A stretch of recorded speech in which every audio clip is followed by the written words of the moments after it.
Secretary of State for Defense has just come over to give me some very good news, and I think you'd like to have it at once. The message we've got is that British troops landed on South Georgia this afternoon, shortly after 4 p.m. London time.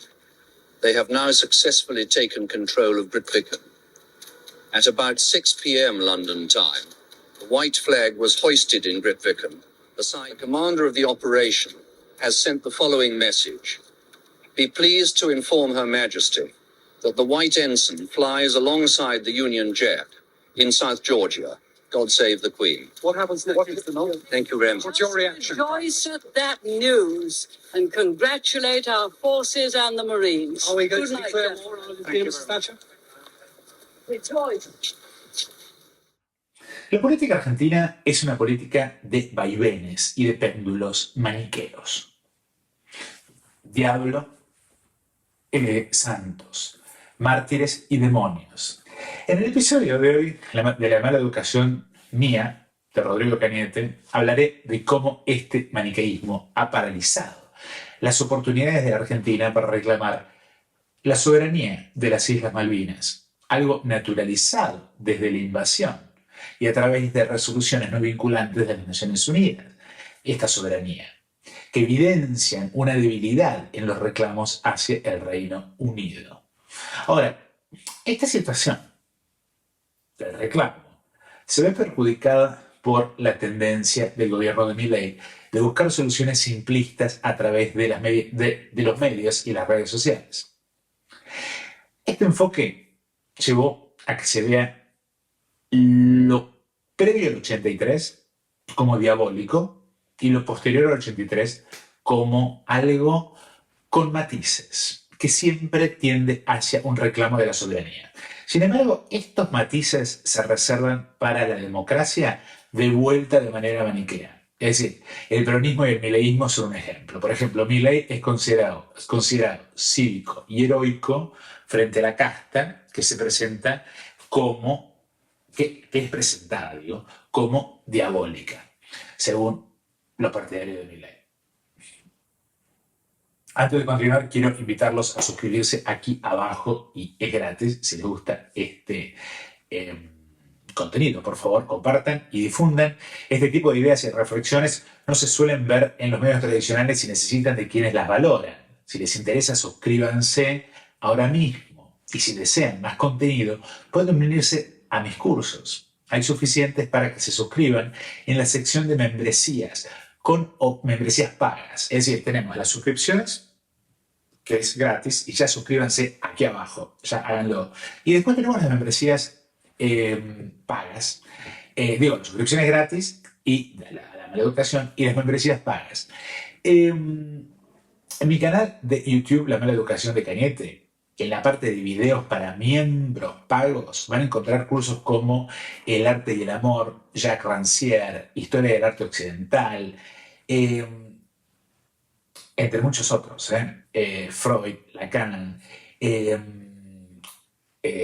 neoplatonismo. Es decir, van a ver una gran diversidad y pueden ir y ver el catálogo ya mismo y ver si les interesa o no. Es tipo Netflix. Pueden suscribirse un mes, hacer algunos cursos y regresar cuando quieran. Es decir, yo los espero. Volvamos al tema porque la devolución de la isla Diego García y por parte de Gran Bretaña y el archipiélago de Chagos por parte del gobierno laborista de Gran Bretaña a las Islas Mauricio esta semana, o la semana pasada, se asemeja a la situación de Malvinas y abre nuevas oportunidades. Pero primero hablemos de las Islas Chagos. ¿Qué son las Islas Chagos? Son un grupo de 58 islas, siendo Diego García la principal. Un lugar muy controvertido y digno de una película de espías tipo James Bond, que alberga plantaciones de bananas, de banana y coco, y se encuentra entre Maldivas, Seychelles y Mauritius. Es uno de esos paraísos terrenales de los que vemos en fotos. Estas islas fueron colonias, al igual que las Malvinas, y en el caso de colonias francesas, además, al igual que las Malvinas, y en el caso de Chagos se consideraron parte de Mauritius. El Reino Unido las tomó en 1814 tras la derrota de Napoleón, desplazando gradualmente a sus 900 habitantes de la isla Mauricio, de la isla Chagos a la isla Mauricio, donde fueron, a decir verdad, maltratados. En la década de los 60, la ONU emitió resoluciones, siendo la más destacada la 2065 de la Asamblea General, que instaba al Reino Unido a devolverles a sus legítimos dueños las islas.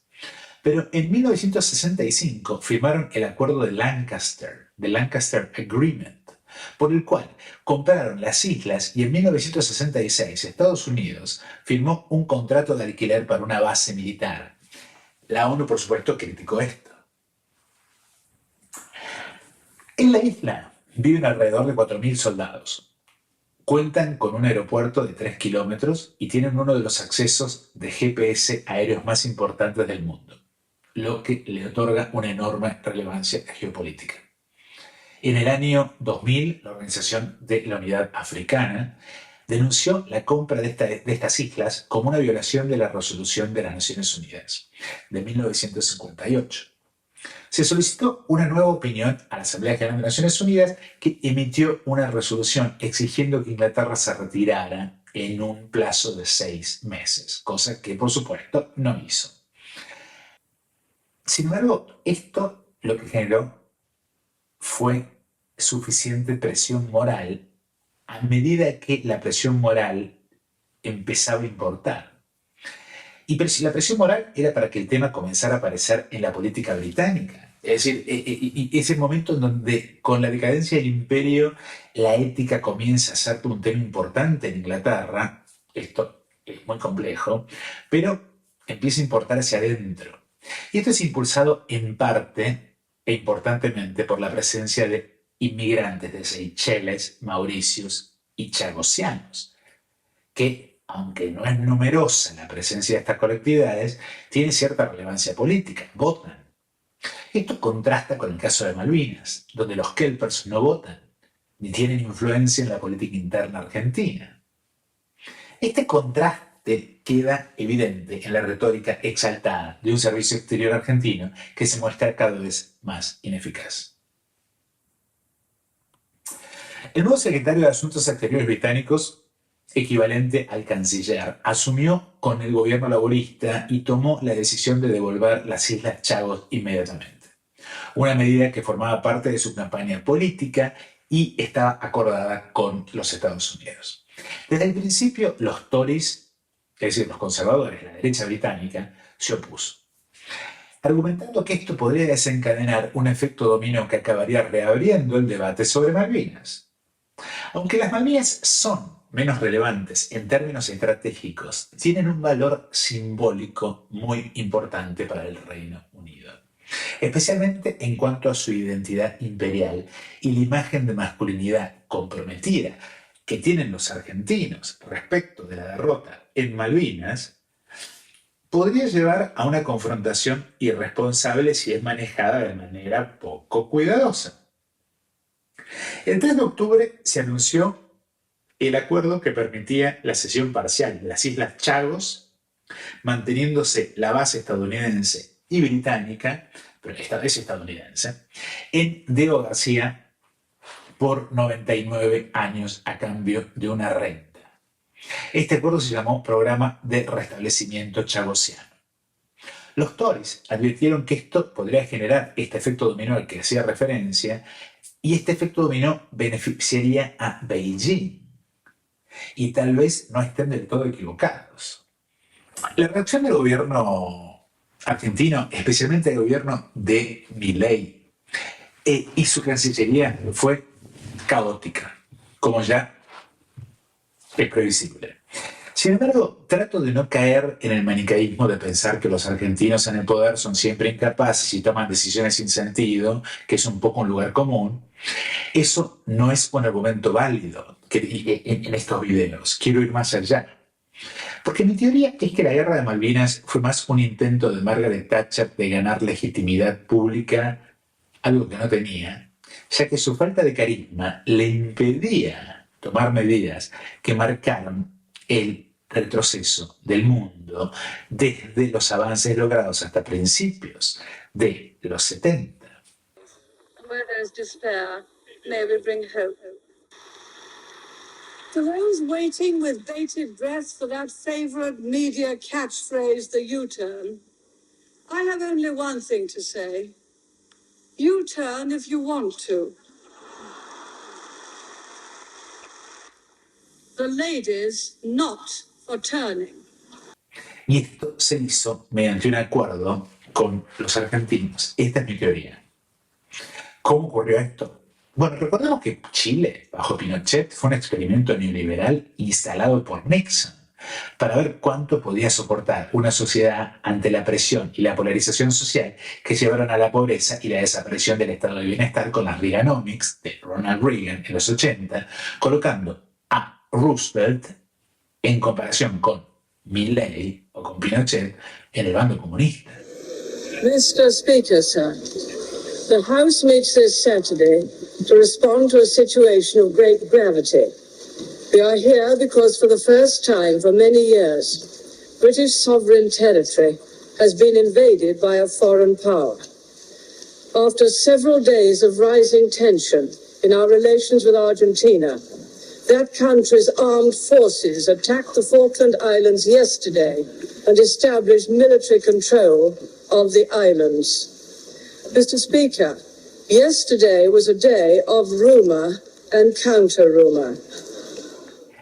Creo que la guerra de Malvinas, entonces, fue un pacto entre las juntas argentinas, chilenas, inglesas y estadounidenses para darle a Thatcher el impulso que necesitaba, ya que sus niveles de aprobación eran muy bajos y Estados Unidos necesitaba primero que lo hiciera Thatcher, la implementación de las políticas económicas neoliberales, antes de hacerlos ellos. Y de no haber sido por la guerra, probablemente habría perdido las elecciones parlamentarias siguientes, lo que habría puesto fin a las posibilidades de instalar un neoliberalismo tan duro. En otras palabras, la guerra de Malvinas prolongó la fantasía de que el Imperio Británico no había colapsado, cuando en realidad su caída fue evidente con la toma del canal de Suez por Nasser. El hundimiento del general Belgrano fue un incidente desafortunado para ambos bandos y es el único que mancha el prestigio de Margaret Thatcher en este asunto. First, with the controversial sinking of the Argentine cruiser, the General Belgrano, with the loss of 323 lives. It would be the largest air and sea battle involving British forces since the Second World War. 100 aircraft and more than 20 ships would either be destroyed or damaged. Julian Thompson was the man charged with the initial British landings at San Carlos on the 21st of May. Sin embargo, lo que refuerza mi hipótesis son ciertas anomalías que nunca se discuten, y quiero discutir acá, y que muestran que esta guerra, más que una confrontación real, fue casi una farsa.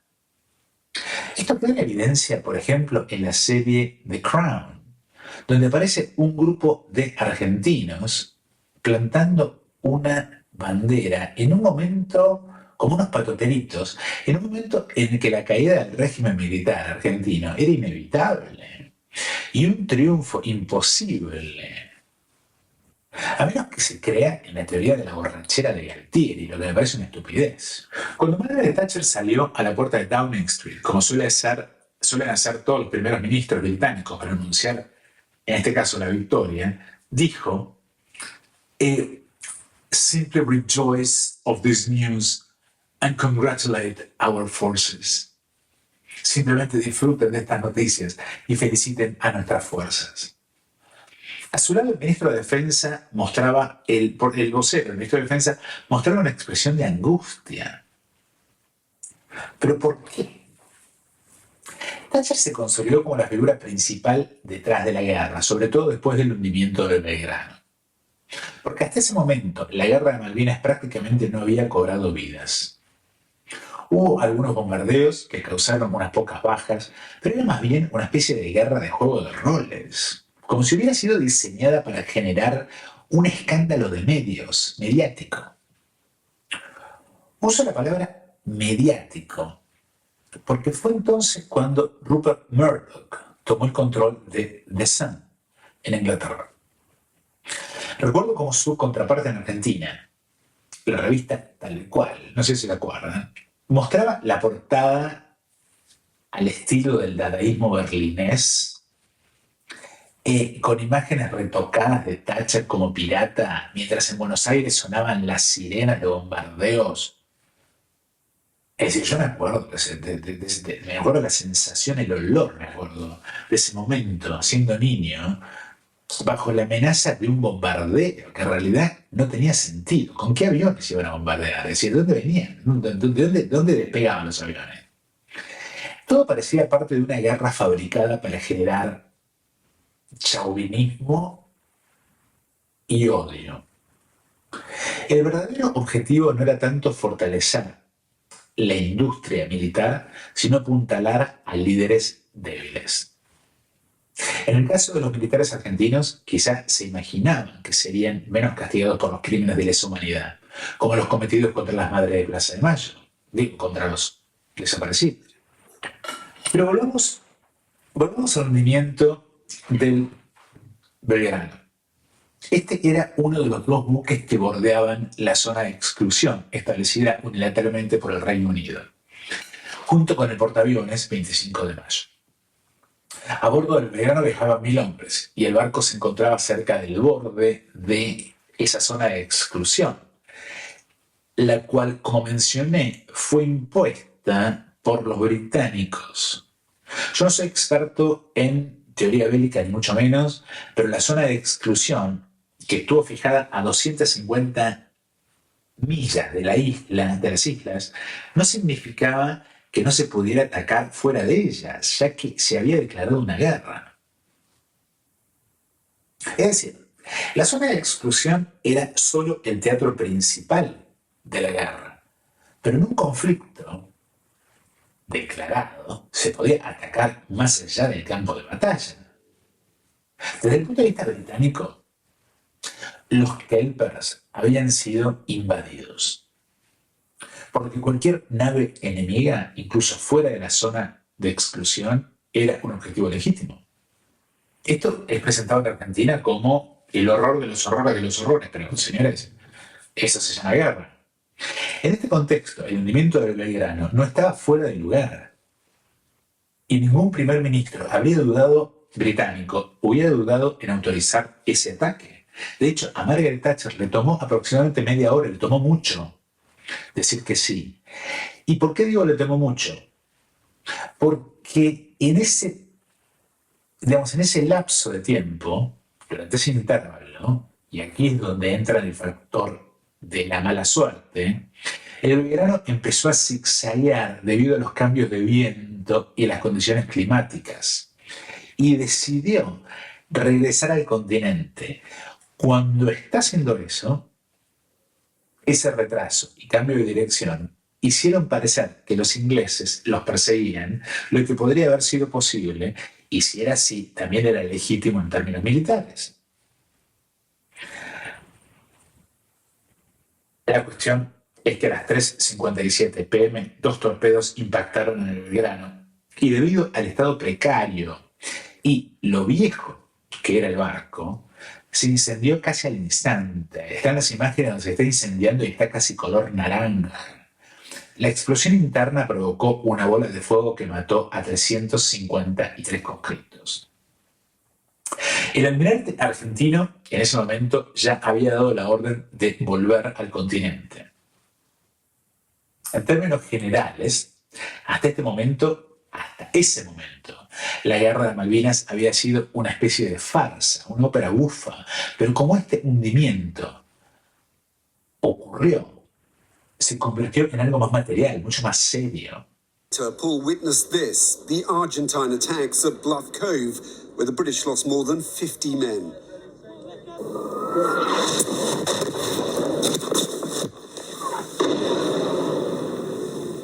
We're now between the two gun lines, and there's a right old artillery duel going on between. Aunque si lo comparamos con conflictos posteriores como los actuales bombardeos israelíes en Gaza, las bajas de Malvinas son apenas una pizca de arena en el desierto. Con respecto al hundimiento del Belgrano, tanto el almirante Ayala como Héctor Bonzo, que era el capitán del buque, afirmaron del general Belgrano Ellos afirmaron que la actitud inglesa fue de fair play.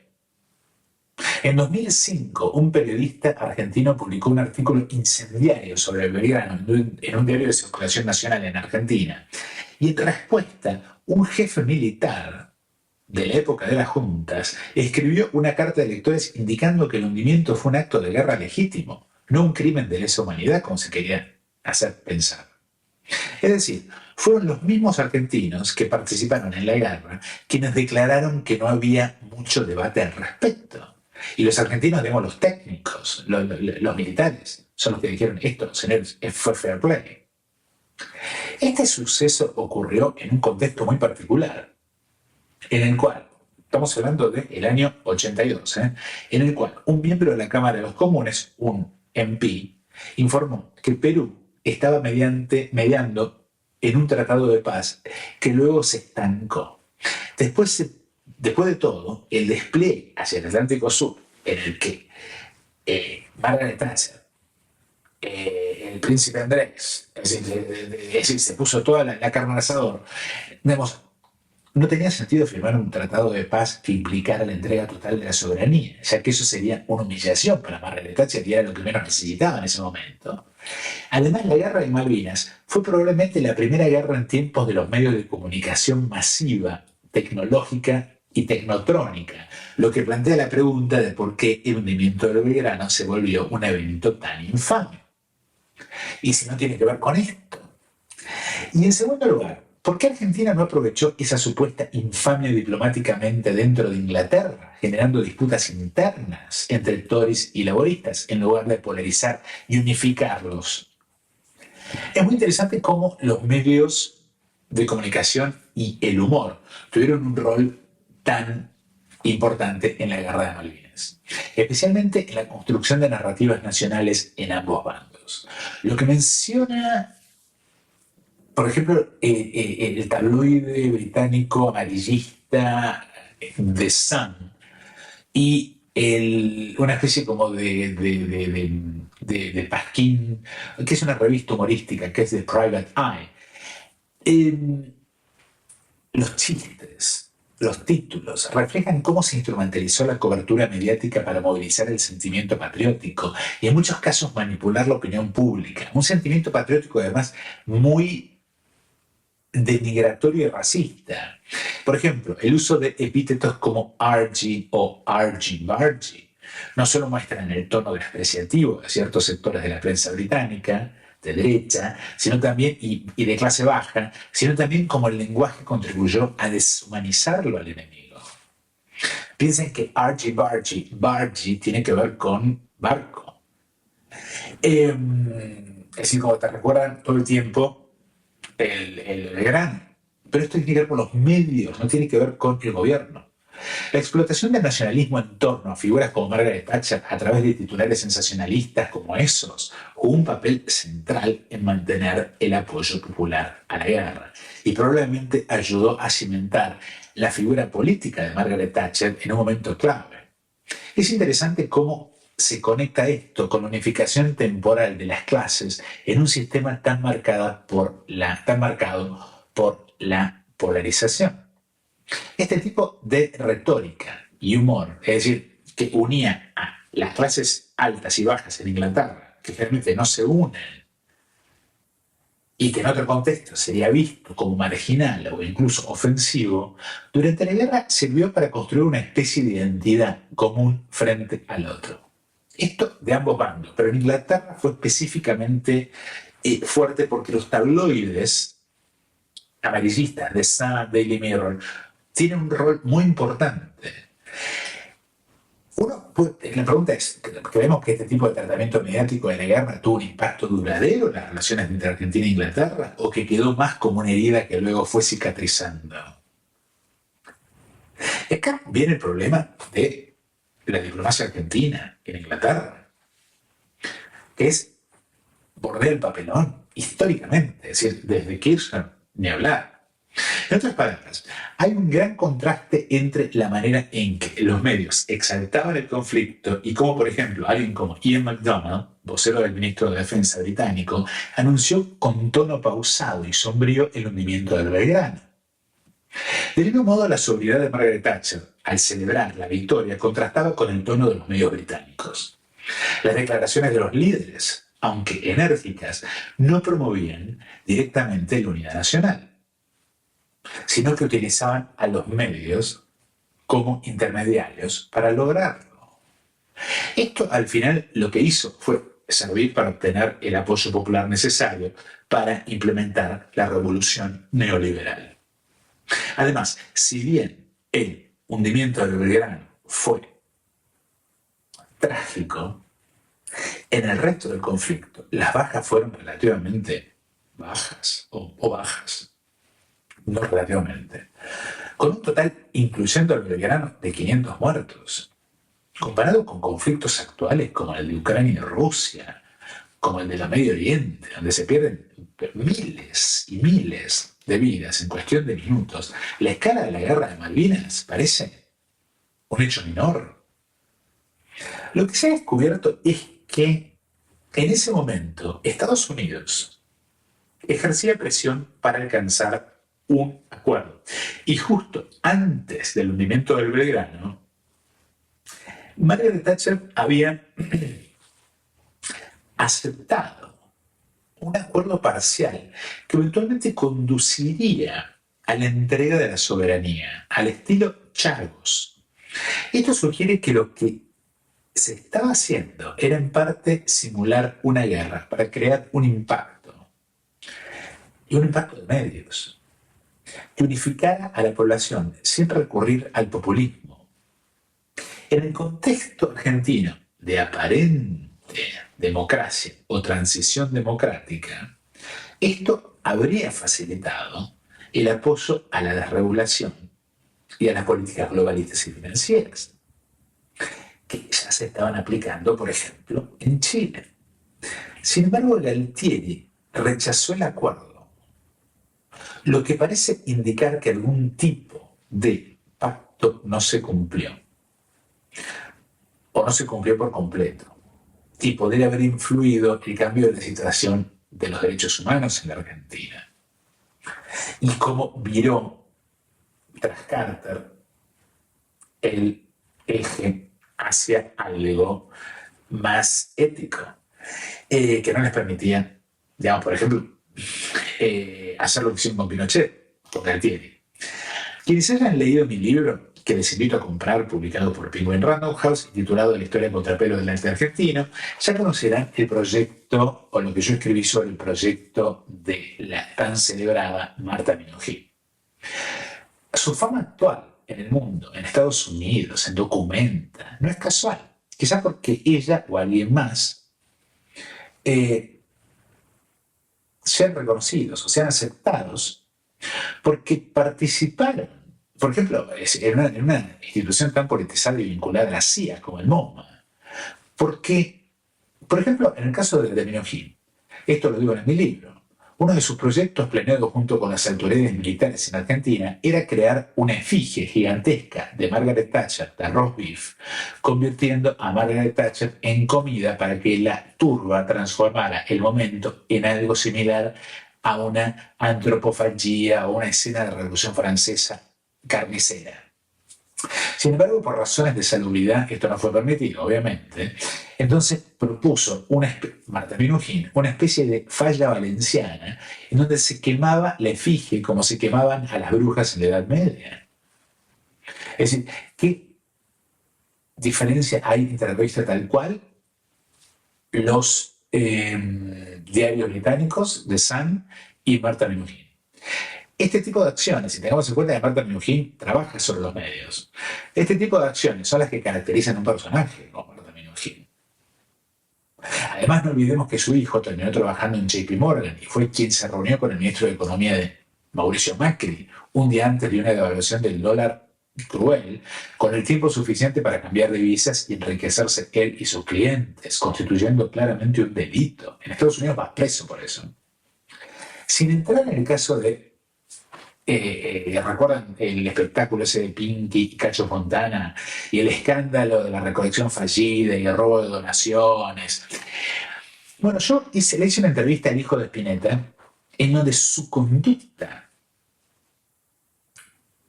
es un túnel en el tiempo que nos da una idea del lugar que alguien como su papá, el Flaco Spinetta, tuvo en esta historia, específicamente en el famoso Festival de la Solidaridad Latinoamericana. En ese evento, los rockeros fueron instrumentalizados al servicio de una unificación chauvinista, que por un lado terminó alimentando la polarización en Argentina, perpetuando la tendencia al endeudamiento. Por otro lado, en Inglaterra, esa misma dinámica consolidó el apoyo necesario para implementar las políticas neoliberales que garantizarían la provisión de fondos para ese ciclo de endeudamiento perpetuo. Por otro lado, en Inglaterra, esa misma dinámica consolidó el apoyo necesario para implementar las políticas neoliberales que garantizarían la provisión de fondos para ese ciclo de endeudamiento perpetuo. Lo que confirma que toda esta guerra fue una verdadera ópera bufa, más un teatro de operaciones que otra cosa. Y no quiero aburrirlos con esto. Simplemente quiero decir que es el hecho de que cuando Galtieri se negó a los acuerdos sobre la entrega de soberanía que Inglaterra había pactado con Estados Unidos, pienso que esa negativa también fue parte del simulacro. Luego los gobiernos populistas, incluido el de Alfonsín, internalizaron esa postura. Es decir, es como que se creyeron el rol teatral que estaba jugando Galtieri. Y esto ocurre hasta llegar al gobierno de Menem, donde el problema ya se traslada a otro terreno. Porque Menem de alguna forma quiere volver a la normalidad de la mentira, digamos, del teatral, pero ya tenemos un problema grave, que son los kelpers tras la guerra. Porque lo que hizo la guerra fue, si bien no los creó, los consolidó.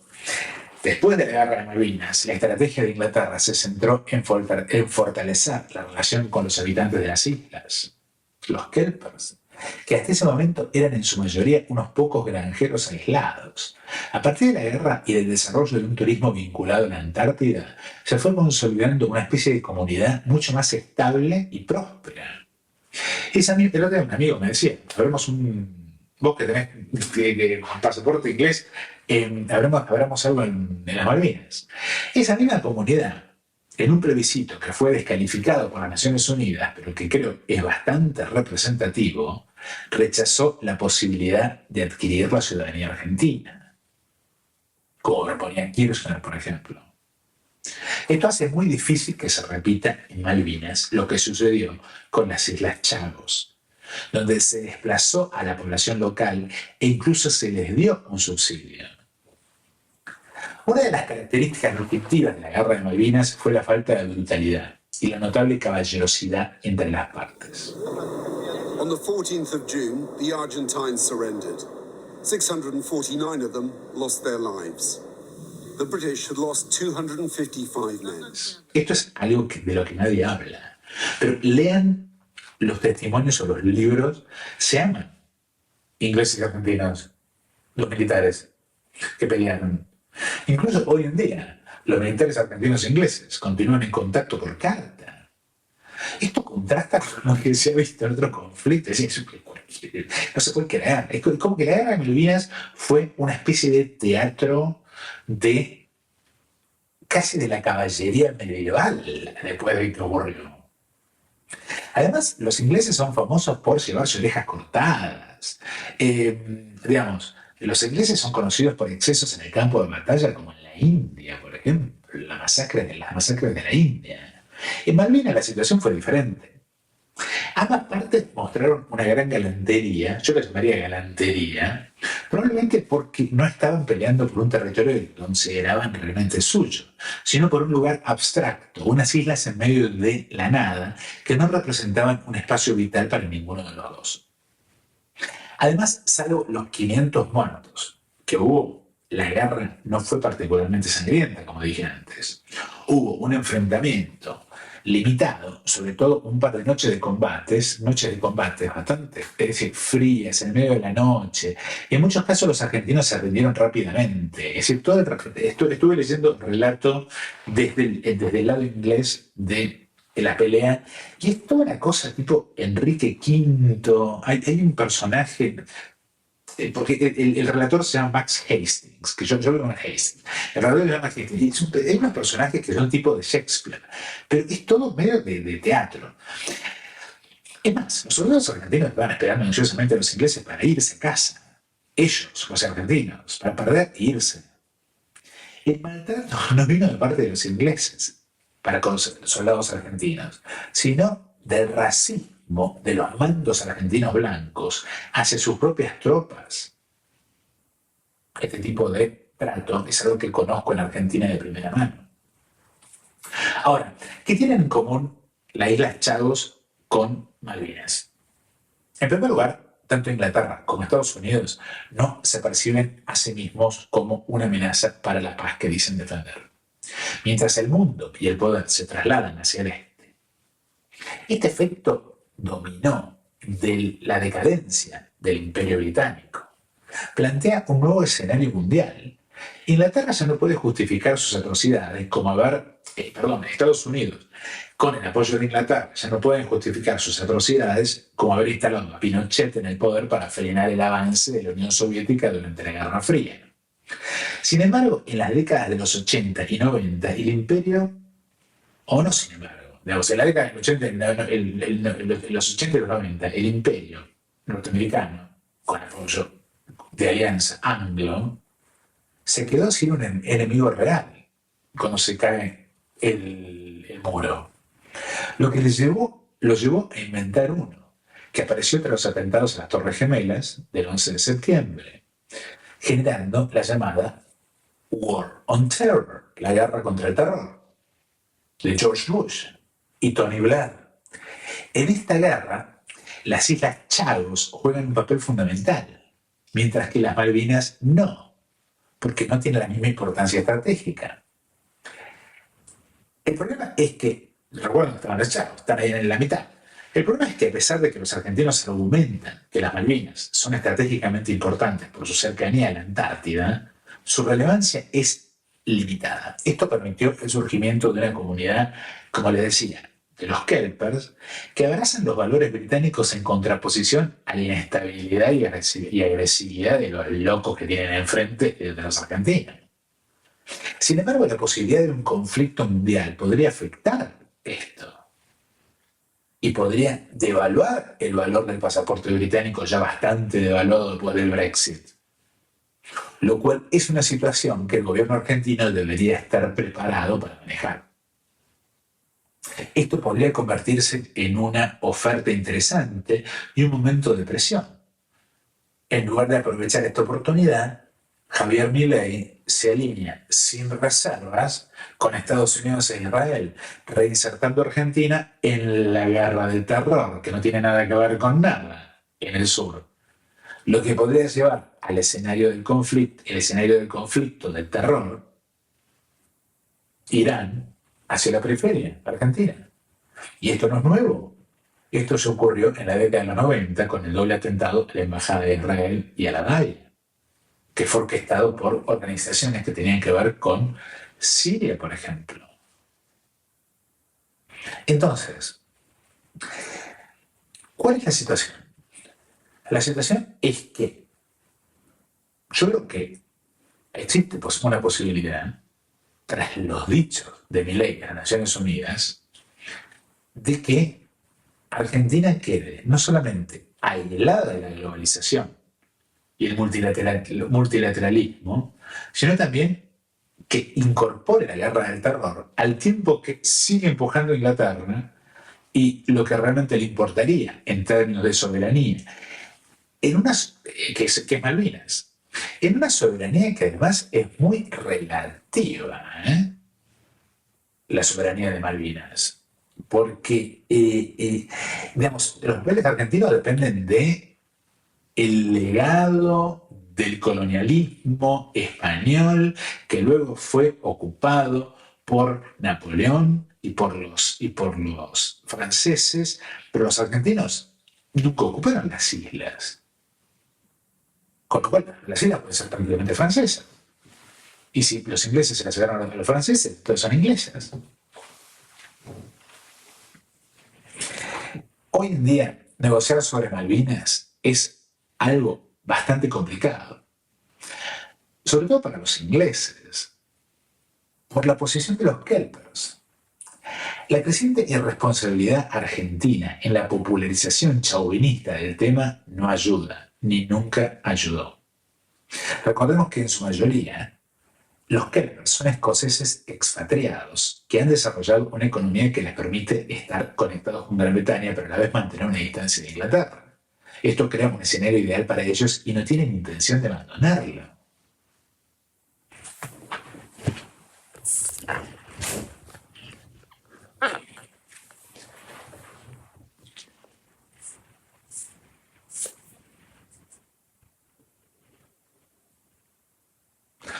Por otro lado, la guerra fue rápidamente convertida en un espectáculo mediático por Robert Murdoch, lo que generó una conexión emocional entre los ingleses y los kelpers.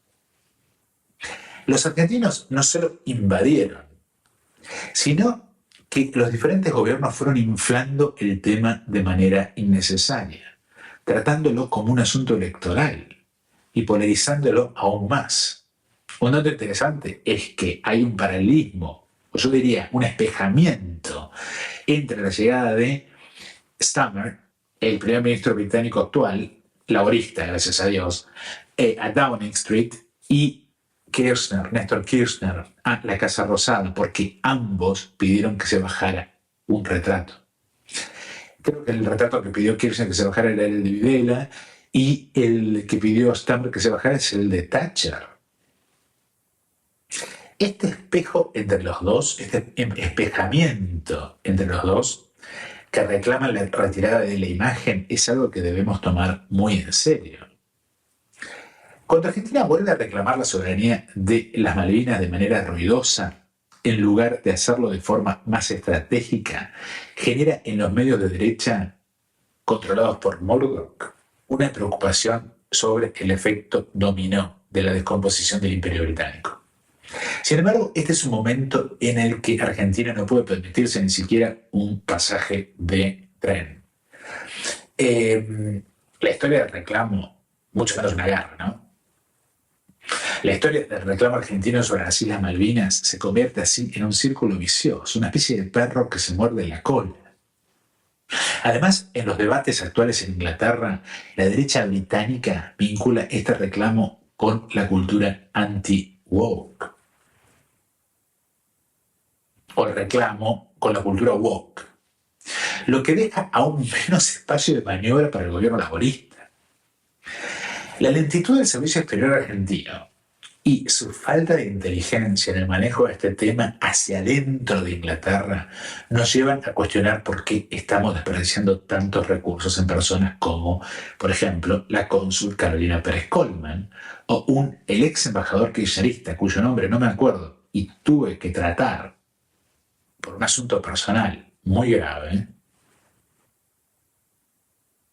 y resultaron, para llamarlo de alguna manera, risibles sus intervenciones. Nos sorprende entonces que los resultados sean tan decepcionantes, si el nivel del servicio exterior argentino es tan patético.